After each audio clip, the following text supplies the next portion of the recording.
નમસ્કાર વિદ્યાર્થી મિત્રો, સ્વાગત છે આપનું મારી ચેનલ એચએસ ટ્યુટોરિયલમાં। અગાઉ આપણે સ્વાધ્યાય 2.1 એના દાખલાઓની ચર્ચા કરી હતી। આજે આપણે સ્વાધ્યાય 2.2 આજના વિડીયોમાં એના પહેલા દાખલાની અંદર જેટલા દાખલા આપેલા છે એની ચર્ચા કરીશું। એ પહેલા દરેક મિત્રોને જણાવવાનું કે વિડીયોની ડિસ્ક્રિપ્શનની અંદર મારા વોટ્સઅપ ચેનલની લિંક આપેલી છે। દરેક વિડીયોના ડિસ્ક્રિપ્શનમાં હશે તો એમાંથી તમે વોટ્સઅપ ચેનલમાં જોઈન થઈ જજો, જેથી કરી આવનારા સમયમાં બોર્ડની એક્ઝામ વખતે જ્યારે હું લાઈવ સેશન શરૂ કરું તો એની લિંક એમાં મૂકવામાં આવશે, તો તમે લાઈવ સેશનમાં જોડાઈ શકો। અને ધ્યાન રાખજો મિત્રો કે જેને ચેનલને સબસ્ક્રાઇબ કરેલી હશે એ જ લાઈવ સેશનમાં જોડાઈ શકશે, એટલે ચેનલને સબસ્ક્રાઇબ કરવાનું બાકી હોય તો સબસ્ક્રાઇબ કરી લેજો। તેમજ આ વિડીયોઝને બીજા ધોરણ 10 ના મિત્રો સાથે શેર કરતા રહેજો, તમારા ફેમિલી ફ્રેન્ડ સાથે પણ શેર કરતા રહેજો અને વિડીયોને લાઈક કરી તમારી કોમેન્ટ્સ આપવાનું ભૂલતા નહીં, જેથી કરી મને વિડીયો બનાવવાનું મોટિવેશન મળતું રહે। શરૂ કરીએ મિત્રો આજનો વિડીયો। સ્વાધ્યાય 2.1 દાખલા નંબર 1 એનો પહેલો, એની અંદર આપણને શું કહ્યું છે મિત્રો? તો આ દાખલાની અંદર આપણને એવું કહ્યું છે કે ભાઈ આપેલી દ્વિઘાત બહુપદીના શૂન્યો શોધો અને એનો શૂન્યો અને સહગુણકો વચ્ચેનો સંબંધ ચકાસો। તો આ પ્રકારના દાખલામાં શું કરવાનું છે તમારે ધ્યાનથી સમજી લેજો। પહેલા તો જે દ્વિઘાત બહુપદી આપી હોય એનો સાદુરૂપ આપીને અથવા તો અવયવીકરણની રીતે તમારે ઉકેલ શોધવાનો રહેશે। ઉકેલ શોધશો એટલે તમને એના બે શૂન્ય મળી જશે। બે શૂન્યો મળી જાય ત્યારબાદ તમારે એનો શૂન્યોનો અને સહગુણકોનો સંબંધ ચકાસવાનો। એ સંબંધ કઈ રીતે ચકાસવાનો છે એ પણ આપણે એક દાખલો ગણીશું, એમાં તમને સારી રીતે સમજાવીશું, તમને ખ્યાલ આવી જશે। સૌથી પહેલા આજે દ્વિઘાત બહુપદી આપી છે, દ્વિઘાત બહુપદીના શૂન્યો શોધવાના છે, એટલે કે એનો ઉકેલ શોધવાનો। તો એના માટે શું કરવાનું મિત્રો ધ્યાન રાખજો, મેથડ ખાસ સમજી લેજો અને સાથે સાથે એવું હોય તો ગણતા પણ રહેજો કે ભાઈ અચળ પદ અને x ના વર્ગનો જે સહગુણક હોય એના તમારે શું કરવાનો? ગુણાકાર। તો અહીંયા અચળ પદ કેટલું છે? -8 અને x ના વર્ગનો સહગુણક કેટલો છે? 1। તો બંનેનો ગુણાકાર કરીએ તો શું થાય? બંનેનો ગુણાકાર કરવાથી આપણને શું મળ્યા? -8। હવે આ -8 ના એવા બે અવયવ પાડવાના છે। અહીંયા જો અચળ પદના આગળની નિશાની માઇનસ છે, મતલબ શોર્ટમાં અહીંયા જે સંખ્યા મળે અચળ પદ અને x ના વર્ગનો સહગુણક બંનેનો તમારે ગુણાકાર કરવાનો। ગુણાકાર કર્યા બાદ જે સંખ્યા મળે એ સંખ્યાના તમારે એવા અવયવ પાડવાના કે જેનો સરવાળો કે બાદબાકી કરવાથી વચ્ચેનું પદ આવવું જોઈએ। ખ્યાલ આવી ગયો મિત્રો? તો -8 ના એવા બે અવયવ કયા અવયવ પાડીએ? 4 દુ 8, બરાબર। હવે આ બંને અવયવનો તફાવત લઈ લઈએ તો ભાઈ આ મોટા અવયવને માઇનસ કરી દે, નાનો તો -4 + 2, આ બંને ભેગા થાય તો વચ્ચેનું પદ આપણને મળી જાય -2। તો શોર્ટમાં તમારે શું કામ કરવાનું છે? પહેલું, જ્યારે અવયવીકરણની રીતનો ઉપયોગ કરતા હોય ત્યારે અચળ પદ અને x ના વર્ગના સહગુણક બંનેનો ગુણાકાર કરો। ગુણાકાર કરવાથી જે સંખ્યા આવે એ સંખ્યાના એવા અવયવ પાડવાના કે જેનો સરવાળો કે બાદબાકી કરવાથી વચ્ચેના પદની સંખ્યા મળવી જોઈએ। ખ્યાલ આવી ગયો? સરવાળો ક્યારે લેવો, બાદબાકી ક્યારે લેવી એ પણ જો સમજવું હોય તો અચળ પદના આગળની નિશાની માઇનસ હોય તો આ જે સંખ્યા હોય એના બે અવયવ એવા લેવા પડશે કે જેથી કરીને શું કહેવાય? તફાવત। જે બે અવયવ હોય બંને અવયવનો તફાવત લેવાનો। અચળ પદના આગળની નિશાની પ્લસ હોય તો બંને અવયવનો સરવાળો થશે। સરવાળો મતલબ બંને સંખ્યા પ્લસ હશે અથવા તો બંને માઇનસ હશે।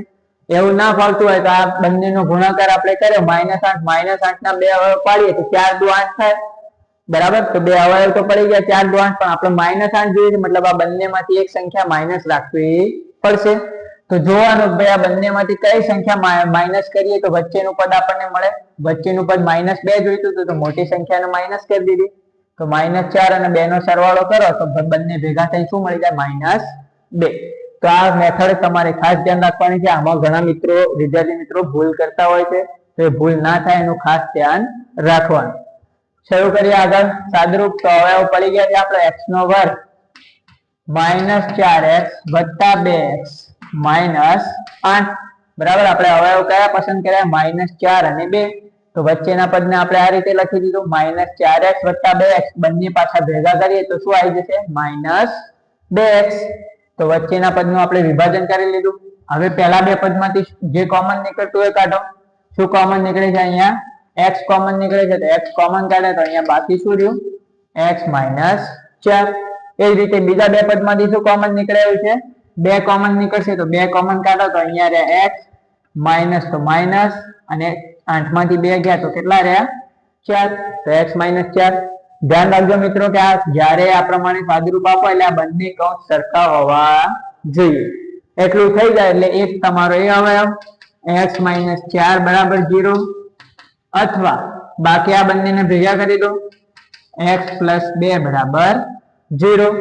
તો બે અવયવો મળી ગયા આપણને. આનું સાદુરૂપ આપીએ તો શું થાય x બરાબર 4. આનું સાદુરૂપ આપીએ તો શું થાય x બરાબર માઇનસ 2. માઇનસ 4 પેલી બાજુ જશે તો પ્લસ 4 થઈ જશે, પ્લસ 2 પેલી બાજુ જશે તો માઇનસ 2 થઈ જશે. તો મતલબ આપેલી બહુપદીના આપણને બે શૂન્ય મળી ગયા, એક શૂન્ય 4 બીજું શૂન્ય માઇનસ 2 એટલે કે બે ઉકેલ આપણને મળી ગયા. આટલું ખ્યાલ આવી ગયો મિત્રો. ખાસ આ બાબત ધ્યાનમાં રાખવાની છે. અચળ પદ અને x ના વર્ગના સહગુણકનો ગુણાકાર કરો. જે સંખ્યા આવે એના એવા અવયવ પાડવાના કે જેનો સરવાળો કે બાદબાકી કરવાથી વચ્ચેનું પદ મળવું જોઈએ. તો અહીંયા માઇનસ 8 ના અવયવ લીધા, 4 દુ 8 તો થઈ ગયા, પણ કઈ સંખ્યા માઇનસ રાખવી કઈ પ્લસ રાખવી એ વચ્ચેના પદના આધારે તમારે નક્કી કરવાનું. અહીંયા વચ્ચે આપણે માઇનસ 2 જોઈતા હતા એટલે આપણે 4 ને માઇનસ રાખે, 2 ને પ્લસ રાખે. બે અવયવ પાડ્યા, પહેલા બે માંથી કોમન કાઢ્યું, બીજા બે માંથી કોમન કાઢ્યું. આ બંને કૌંસ સરખા થવા જોઈએ. કૌંસ સરખા થઈ જાય તો એક આપણો એક અવયવ, આ બંને ભેગા કરાય થઈ જશે આપણો બીજો અવયવ. એના ઉપરથી બે ઉકેલ આ રીતે આપણને મળી જશે. x સિવાય જે પણ હોય બધું બીજી તરફ ખસેડી દેવાનું એટલે બે ઉકેલ બે શૂન્ય આપણને મળી જશે. ત્યારબાદ આ દાખલામાં આપણને શું કહ્યું છે કે ભાઈ શૂન્ય શોધો અને એનો સહગુણકો સાથેનો સંબંધ ચેક કરો. તો હવે સંબંધ ચેક કરવું એટલે શું? સંબંધ ચેક કરવો એટલે કે આ શૂન્યને સૂત્રો જે આપણે વાત કરી હતી દ્વિઘાત બહુપદીના શૂન્યનો સરવાળાનું સૂત્ર અને શૂન્યના ગુણાકારનું સૂત્ર એ બંને સાથે સરખાવાના. જેમ કે આ બંને શૂન્ય મળ્યા તો આપણે એમને લખીએ કે ભાઈ શૂન્યનો સરવાળો. શું લખીએ? શૂન્યનો સરવાળો. તો આ બંનેનો સરવાળો કરીએ તો 4 પ્લસ માઇનસ 2. તો અહીંયા 4 માઇનસ 2 એટલે કેટલો મળ્યો? 2. તો આ બંને શૂન્ય આપણને જે મળ્યા હતા એનો આપણે નોર્મલી સાદી રીતે સિમ્પલ રીતે સરવાળો કર્યો બંને શૂન્યનો તો આપણને કેટલો મળ્યો?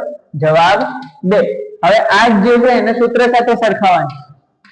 હવે સૂત્ર ઉપરથી જોઈએ આપણે શૂન્યનો સરવાળો બરાબર સૂત્ર શું છે આપણું? માઇનસ b ના છેદમાં a. સૂત્ર જો ઇન્ટ્રોડક્શન નો વિડીયો ના જોયો મિત્રો તો પહેલા એ જોઈ લેજો અને બધા પ્રકારના વિડીયો ક્રમમાં જ જોવાના તમારે, તો જ તમને વધુ સારી રીતે કોન્સેપ્ટ સમજ આવશે અને ખ્યાલ આવશે. સૂત્ર શું હતું? માઇનસ b ના છેદમાં a.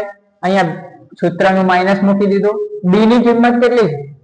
ઘણા મિત્રો અહીંયા 2 મૂકી દે છે, પણ ના 2 નહીં, નિશાની સાથે લેવાની. જો માઇનસ હોય તો માઇનસ નિશાની સાથે કિંમત લેવાની. તો b ની કિંમત અહીંયા કેટલી છે? માઇનસ 2. તો એ મૂકી a એટલે x ના વર્ગનો સહગુણક, એની કિંમત કેટલી છે? 1. તો 1 મૂકી દીધી. માઇનસ માઇનસ પ્લસ થઈ ગયું, 2 ના છેદમાં 1 એટલે જવાબ શું આવી ગયો? 2. તો આને કહેવાય મિત્રો સહગુણકો સાથેનો સંબંધ ચકાસવો. જો આપણે એમનેમ સરવાળો કર્યો, આપણને જે શૂન્ય મળ્યા હતા એ શૂન્યનો એમનેમ સાદી રીતે સરવાળો કર્યો તો પણ 2 મળ્યો. સૂત્ર ઉપરથી આપણે એનો સરવાળો શોધ્યો તો પણ 2 મળ્યો. મતલબ આપણા શૂન્ય જે આપણે શોધ્યા છે એ સાચા છે. એવી જ રીતે તમારે ગુણાકાર માટે પણ ચેક કરી લેવાનું કે ભાઈ ગુણાકાર માટે ચેક કરીએ તો આપણે પહેલા એમનેમ ગુણાકાર કરીએ તો લખીએ શૂન્યનો ગુણાકાર.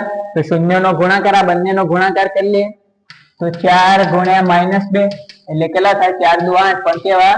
માઇનસ 8, કેમ કે એક સંખ્યા માઇનસ હતી તો એમનેમ ગુણાકાર આપણને માઇનસ 8 મળ્યો. હવે સૂત્ર ઉપરથી જોઈએ તો સૂત્ર ઉપરથી લખીએ તો શૂન્યનો ગુણાકાર. સૂત્ર શું હતું એનું? c ના છેદમાં a. અહીંયા પણ કિંમત જ્યારે મૂકવા એટલે નિશાની સાથે મૂકવાની. તો અહીંયા c ની કિંમત કેટલી છે? માઇનસ 8. તો એ માઇનસ 8 મૂક્યા, a ની કિંમત 1 તો માઇનસ 8 ના છેદમાં 1 એટલે માઇનસ 8. તો એમનેમ ગુણાકાર કરે તો પણ માઇનસ 8 મળ્યો.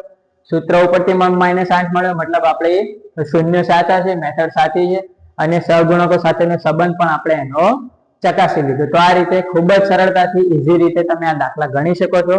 એક બે વખત પ્રેક્ટિસ કરશો, મારી સાથે સાથે વિડીયો ફરી ચલાવીને ગણતા રહેજો તો તમને ખૂબ જ સારી રીતે સરળતાથી આ દાખલા આવડી જશે.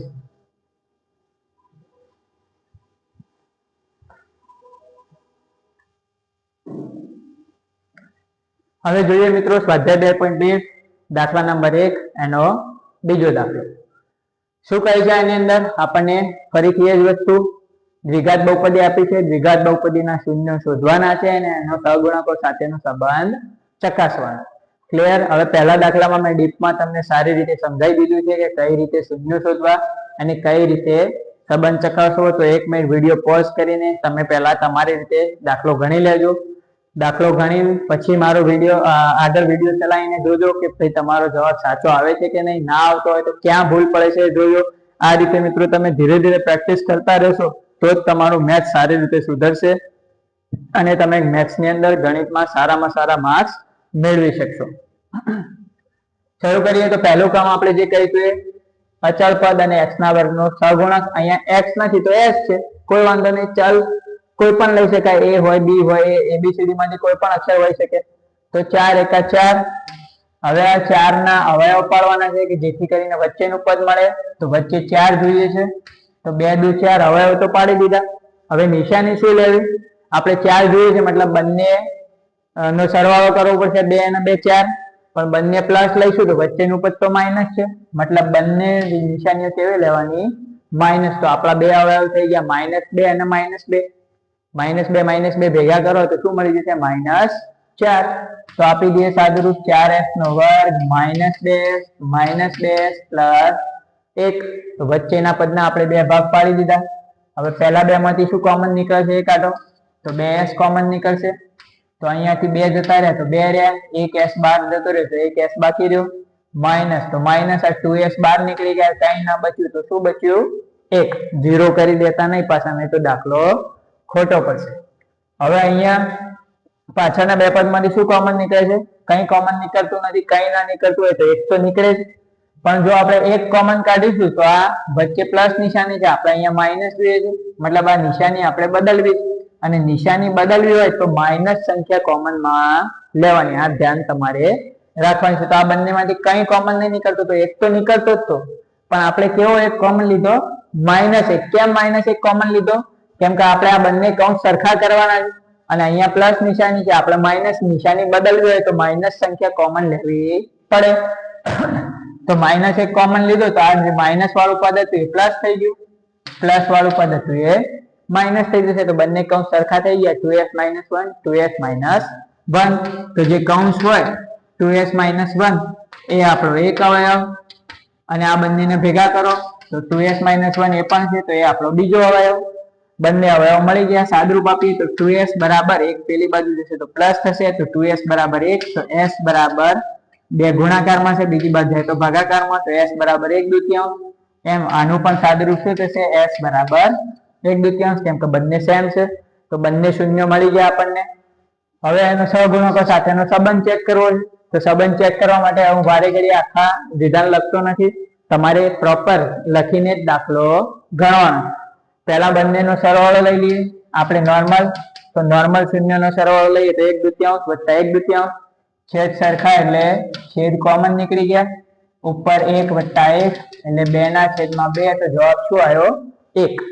આપણે શૂન્ય જે શોધ્યા હતા એનો સરવાળો કર્યો તો 1 મળ્યો. હવે આપણે સૂત્ર ઉપરથી સરવાળો કરીએ તો સૂત્ર ઉપરથી સરવાળો શું થશે? સૂત્ર -b ના છેદમાં a. તો અહીંયા b ની કિંમત કેટલી છે મિત્રો? સૂત્રનું માઇનસ વળી પાછી b ની કિંમત નિશાની સાથે એટલે -4 છેદમાં a ની કિંમત કેટલી? અહીંયા 4. બરાબર. આ a, b અને c ની કિંમત ઓળખવા માટે દ્વિઘાત બહુપદીનું સામાન્ય સ્વરૂપ ધ્યાનમાં હોવું જોઈએ કે ભાઈ વર્ગ વાળો જે સહગુણક હોય a, x વાળો જે સહગુણક હોય b અને અચળ પદ એ c છે. બરાબર. માઇનસ માઇનસ પ્લસ 4 ના છેદમાં 4 તો કેટલો મળી ગયો? 1. તો એમનેમ પણ સરવાળો 1 મળ્યો, સૂત્ર ઉપરથી પણ 1 મળ્યો તો સરવાળાનો સંબંધ ચેક થઈ ગયો. એ જ રીતે ગુણાકાર માટે કરીએ આપણે 1/2 ગુણ્યા 1/2. પહેલા નોર્મલ ગુણાકાર કરી લઈએ તો અંશનો અંશ સાથે ગુણાકાર, 1 એકા 1, છેદનો છેદ સાથે ગુણાકાર, 2 દુ 4. તો જવાબ શું આવ્યો? 1/4. હવે સૂત્ર ઉપરથી ગુણાકાર કરીએ તો સૂત્ર ઉપરથી ગુણાકાર કરીએ તો શું થાય? c ના છેદમાં a. c ની કિંમત અહીંયા કેટલી છે? 1. તો a ની કિંમત 4. તો 4 1/4. તો આપણે એમ જ ગુણાકાર કર્યો તો પણ 1/4 મળ્યો, સૂત્ર ઉપરથી પણ ગુણાકાર 1/4 મળ્યો. તો શૂન્યનો સહગુણકોનો સંબંધ ચેક થઈ ગયો. ખૂબ જ ઈઝી રીતે આ રીતે તમે પહેલા ઉકેલ શોધીને શૂન્ય અને સહગુણકનો સંબંધ ચકાસી શકો છો.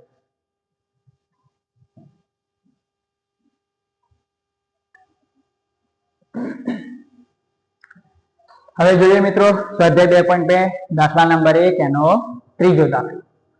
તો અહીંયા આપણને આ રીતે દ્વિઘાત બહુપદી આપી છે. સેમ આની અંદર પણ શૂન્ય શોધવાના છે અને એનો સંબંધ ચકાસવાનો. તો પહેલા તો જુઓ મિત્રો, દ્વિઘાત બહુપદી છે ક્રમમાં ગોઠવેલી નથી, તો આપણે એને ક્રમમાં ગોઠવી દઈએ. પહેલા x ના વર્ગ વાળું પદ, પછી x વાળું પદ અને પછી અચળ પદ. નિશાનીઓ બદલવાની નથી, જે નિશાની હોય એમના એમ ક્રમમાં ખાલી ગોઠવવાનું. ત્યારબાદ હવે તમને બધાને ખ્યાલ આવી ગયો છે શું કરવાનું. અચળ પદ અને x ના વર્ગનો સહગુણક બંનેનો કરો ગુણાકાર. તો -3 અને 6 કેટલા મળ્યા? 6 તરી 18 કેવા? -18. બરાબર. અચળ પદ અને x ના વર્ગનો સહગુણક બંનેનો શું કર્યો? ગુણાકાર. કેટલો મળ્યો? -18. હવે આ -18 ના એવા અવયવ પાડવાના છે કે જેથી આપણને વચ્ચેનું પદ 7 મળવા જોઈએ. બરાબર. તેવા કયા અવયવ છે? 9 દુ 18. બરાબર. એક અવયવ 9, બીજો અવયવ 2. 9 દુ 18, 9 માંથી 2 જશે તો રહેશે 7. પણ આપણે કેવા જોઈએ છે? -7, મતલબ મોટી સંખ્યા માઇનસ કરી દો, નાની સંખ્યા પ્લસ રાખો. તો -9 ગુણ્યા 2 એટલે 9 દુના 18. બરાબર. કેવા 18? -18. તો અવયવ મળી ગયા -9 અને 2. સાદુરૂપ આપીએ. 6x નો વર્ગ -9x વત્તા 2x -3. આ અવયવ માઇનસ લીધો આપણે, આ અવયવ પ્લસ લીધો એટલે આના જગ્યાએ લખ્યા -9x, આ લખ્યા +2x. આ બંને પાછા ભેગા કરો તો શું થઈ જશે? -7x. બરાબર. તો હવે આ બંનેમાંથી જે કોમન નીકળે છે એ કાઢો. તો એક તો 3 કોમન નીકળી જશે, એ સિવાય x કોમન નીકળશે. તો 3x કોમન કાઢ્યા તો અહીંયા રહ્યા 2, એક x બહાર જતો રહ્યો તો એક x બાકી રહ્યો, માઇનસ આમાંથી 3 ગયા તો 3 x બહાર જતો રહ્યો તો બાકી શું રહ્યું? 3. બરાબર. 3x બંનેમાંથી કોમન કાઢ્યા તો અહીંયા 2x બચ્યા, આમાંથી 3 તરી 9 એટલે 1 3 બહાર ગયા તો 3 રહ્યા અને x બહાર જતો રહ્યો તો 2x - 3. અહીંયા આ બંનેમાંથી શું કોમન નીકળે છે? કઈ નહીં નીકળતું, પ્લસ નિશાની માઇનસ છે, અહીંયા માઇનસ છે તો નિશાની બદલવાની જરૂર નથી. તો આપણે +1 કોમન લઈ લઈએ, કઈ ના હોય તો 1 તો નીકળે જ. કૌંસમાં શું રહ્યું? 2x - 3.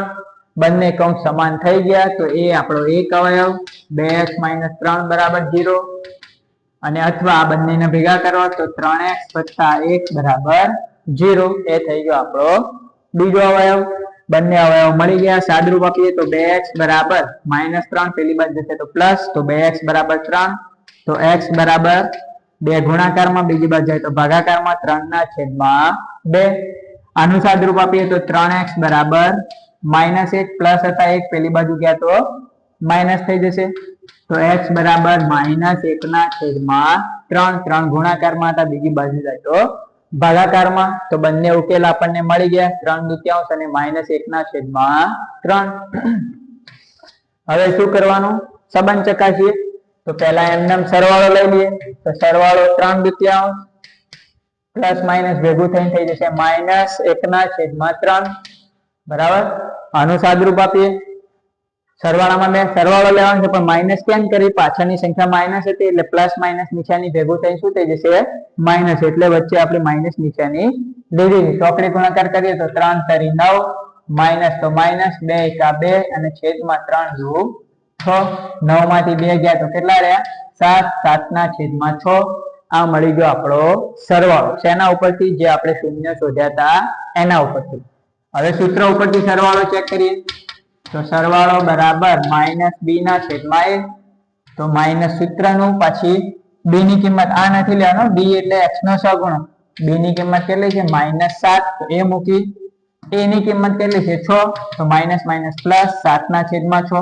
તો એમનેમ સરવાળો 7/6 મળ્યો. સૂત્ર ઉપરથી પણ કેટલો મળ્યો? 7/6. તો સરવાળાનો સંબંધ ચેક થઈ ગયો. ગુણાકારનો સંબંધ ચકાસીએ તો એમનેમ ગુણાકાર કરો. તો 3/2 ગુણ્યા -1/3. આ બંનેનો લઈ લઈએ ગુણાકાર. આપણે ગુણાકાર લઈએ તો અહીંયા ભાગ ઉડે, 3 ગયા તો -1/2. આટલું બાકી રહ્યું. બરાબર. હવે સૂત્ર ઉપરથી જોઈ જોઈએ ગુણાકાર. તો ગુણાકાર બરાબર c ના છેદમાં a. c એટલે અહીંયા જુઓ c ની કિંમત કેટલી છે -3 બરાબર, તો એ મૂકી છેદમાં a ની કિંમત કેટલી છે 6, તો -3 ના છેદમાં 6, તો શું બાકી રહ્યું -1/2. તો એમનામ આપણે ગુણાકાર કર્યો તો પણ -1/2 મળ્યો, સૂત્ર ઉપરથી પણ -1/2 મળ્યો, મતલબ ગુણાકારનો સંબંધ પણ ચેક થઈ ગયો. તો મિત્રો આ રીતે તમે ખૂબ જ સરળતાથી અને ઈઝી રીતે આ પ્રકારના જે દાખલા છે એના અવયવો પાડી શકો છો. એક બે વખત ના હોય તો દાખલા મારી સાથે ગણજો, ના હોય તો વિડીયો ફરી ચલાવીને ગણજો, પ્રેક્ટિસ કરતા રહેજો. જેટલી વધુ પ્રેક્ટિસ કરશો એટલું જ સારું તમને આવડશે. આશા કરું છું કે આજના વિડીયોની માહિતી તમને સારી લાગી હશે. તો દરેક મિત્રો કોમેન્ટ કરવાનું અને વિડીયોને લાઈક કરવાનું ભૂલતા નહીં. વિડીયોને બીજા મિત્રો સાથે શેર પણ કરતા રહેજો. ફરી મળીશું એક નવા વિડીયોમાં નવા ટોપિક સાથે. ત્યાં સુધી જય હિન્દ, જય ભારત.